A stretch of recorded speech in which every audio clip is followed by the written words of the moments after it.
All right, what's up everyone? So as I mentioned on my Instagram, I'm going to be doing a Q&A right now. I got all the questions from you guys and I've selected 5 that I'm going to answer on this Q&A that I think will provide value and questions that will give you some more insight into who I am and just me as a whole, I guess. But yeah, so we're going to jump into these questions. And yeah, I'll be doing more Q&As in the future. But yeah, so we're just going to jump into this one and start off with the first question, which is a bit of a heavy one, but we're just going to jump into it. When did your spiritual awakening take place and what triggered it? So this is a very interesting question because first, I guess you have to define what spiritual awakening means. And to me, it was what a spiritual awakening is, I guess, is just a high level of awareness that is brought to one's attention and into their life, in which they can sort of reconfigure and restructure their values and beliefs and how they live their life and their sense of well-being. And so for me, in terms of my whole journey and getting to a point where I guess I'm diving into and immersing myself into more spirituality and energy and a lot of these things that I talk about on Instagram that I share on my stories. But for me, it was always about improvement. And I think ultimately when you dive into this self-development world of constantly trying to better yourself, that eventually you'll end up with spirituality, because spirituality is getting, I believe it's getting to your authentic self, and it's getting to being and consciousness and the reality beyond our perception, beyond ego.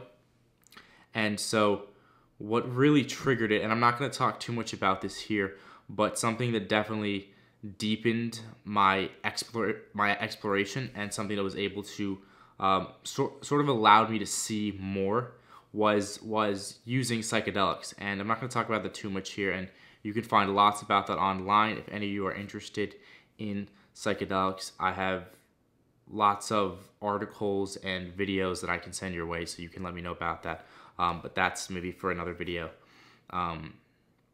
But yeah, really being able to explore and dive into myself and ask myself questions and tap into the potentials of human beings and myself, and to constantly push myself out of the comfort zone and improve and grow and learn, and just this cycle of constantly doing that. So now moving on to the second question is, what is your purpose in this realm? And that's a really good question. And how I would start off this is I was looking into the Taoist philosophy of purposelessness, which basically says that there is no universal purpose to anything, which I definitely do believe. I don't think there is some grand purpose to life, to the way things are. And I don't think there's any way of figuring out if there was some grand purpose. So ultimately, I think purpose is up to the individual. It's up to each and every one of us to create a purpose, so then we can take on that responsibility, but at the same time not to put the pressure on ourselves to achieve something, because I feel like that's the sort of paradoxical idea of the pursuit, in which you're chasing something that you may never attain, but also the sense of gratification or the satisfaction that you get from maybe achieving something is fleeting. It's ephemeral and it's not lasting, it's not abundant, and it's not fulfilling. And so I think ultimately what I've learned is not to get caught up in the idea of the pursuit or having a purpose in life or something that you need to accomplish or achieve, but rather to be and understand and acknowledge my wholeness, and then to build upon that with the awareness of my wholeness. So that's, I guess, how I would answer that question. Moving on to the third question, which is, when dealing with stress, how do you manage your glass not to overflow? And that's a really good question, because I think it's inevitable that in our lives, and obviously more so with certain people, but everyone experiences stressful situations, times where they're anxious, times where they just get caught up in everything that's on their plate and all these things that they have to do, or they feel that they have to do, and they feel like they're trapped. And for me, a way that I've sort of learned to handle this, and something that I'm continuing to improve on, because I've still struggle with this and have times where I don't handle it the best. But something that I've learned is that stress is usually intertwined with time. And what I mean by that is that you're normally stressed about something that's not actually in the present moment. It could be anticipation or expectation of the future, something that's going to happen that you're awaiting. And so you create all these scenarios in your head and you're overthinking and you don't know what to do. And there's a saying that, like when you overthink something to that degree, you live through it twice, because you've already put yourself through all those emotions that when you have that thought, it signals an emotion. And so you actually live that. And so people can go through a lot of pain from stress and anxiety because of sort of these mind games and all this stuff that is happening in their head. And so something that always helps me is, one, a deep breath. I mean, when you can really just breathe and bring yourself to the present moment and practice mindfulness, meditation, awareness, and just realize that you are here right now. But so pretty much what I'm trying to say is that to just take a step back, put things in perspective. For me, that's absolutely huge. One of the keys, I think, is always to have perspective on things, to practice gratitude, self-awareness, and just let things happen, because things are going to happen, and sometimes you have to step away from this sort of constantly moving, this inevitably moving world, and just be. So that is that question. Moving on to the fourth question, which is, what keeps you positive when you get too much criticism? So luckily, I haven't dealt with a ton of criticism. You guys have all been so positive and given me great feedback. But even so, I don't exactly know why I said luckily, because I think criticism can sometimes be amazing. Sometimes criticism is what takes you to learn something and then to grow, and then you're better for it.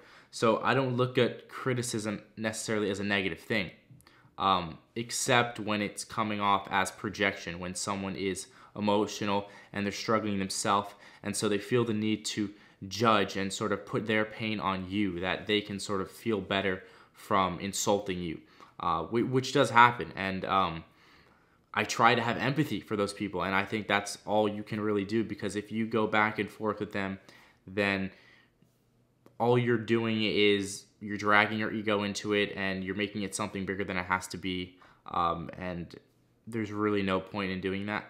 So I think the best thing you can do is acknowledge it, have empathy for the person who's showing you that criticism, and just ignore it, because they're feeding off your response. But ultimately, for me, criticism, and also the idea that what keeps me positive, I'm not positive all the time. And I think that can be a misconception. I will choose the positive thinking over negative thinking, but when there are negative thoughts in my life, negative times in my life, I guess, or the ups and downs are inevitable, and I think rather than live in this this ideal world, I guess, for some people, where there is no negative, I don't think that's realistic, and I don't think that's part of being a whole being. So yeah, I guess that's my take on that question. And now the final question, which is definitely an interesting one, and I guess a good way to wrap up this Q&A, which has definitely been a lot about self-improvement and being and all of that kind of stuff, philosophy, psychology, all of it.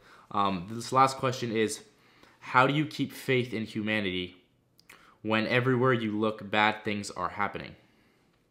So that's a big question. That's an intense one.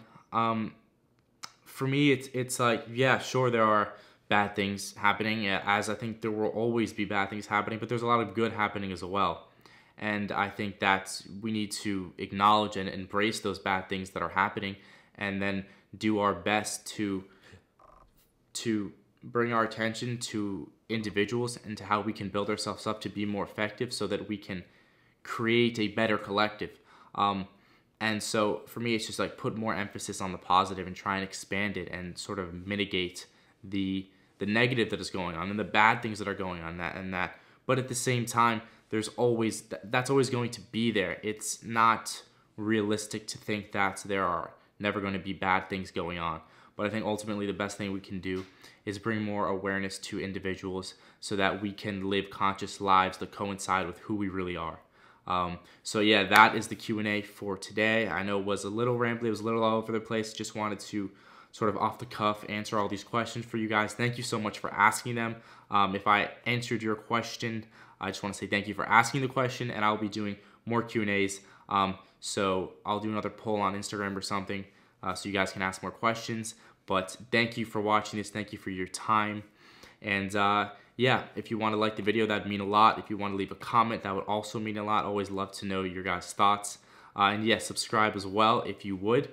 And I'll see you guys in the next video. Peace and love.